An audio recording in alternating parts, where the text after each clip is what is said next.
औज़ुबिल्लाहि मिनश्शैतानिर्रजीम बिस्मिल्लाहिर्रहमानिर्रहीम अस्सलामु अलैकुम वरहमतुल्लाहि वबरकातुहू।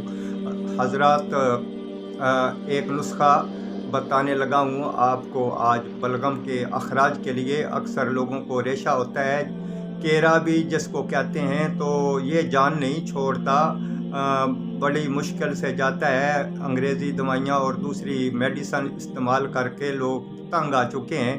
तो हो सकता है इंशाअल्लाह इससे बहुत जल्द और मुस्तकिल किसी की जान छूट जाए, तो हमारे लिए भी बाइस सवाब होगा। तो आसान सा नुस्खा है। दो अज्जा हैं, एक फटकड़ी है और एक तंबाकू है। फटकड़ी सुरख 5 तोले ले लेनी है, तंबाकू 2 किलो है। और जो तंबाकू है वो 2 किलो 10 किलो पानी में भगो देना है, 24 घंटे भगोए रखना है। उसके बाद उसका अर्क निकाल लेना है। अर्क निकालने के बाद फटकड़ी को किसी कढ़ाई में डालकर धीमी आंच पर चूल्हे के ऊपर रखना है और ऊपर जो मज़कूर अर्क होगा वो डालते जाना है। और जब डालते डालते एकदम नहीं डालना, उसका असर, उसका फ़ायदा ख़त्म हो जाएगा।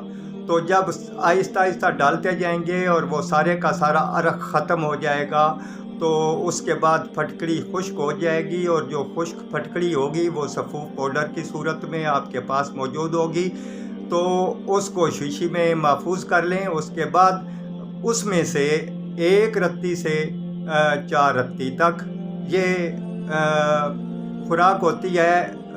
उसकी मिकदार उम्र के लिहाज से बच्चों को थोड़ी देते हैं और बड़ों को 4 रत्ती भी दे सकते हैं। तो पानी के साथ ये इस्तेमाल करें या किसी मुनासिब बदरके के साथ इस्तेमाल करें। इंशाअल्लाह बलगम ख़त्म हो जाएगी, जल जाएगी और आइंदा कभी पैदा नहीं होगी। वस्सलामु अलैकुम वरहमतुल्लाहि वबरकातुहू।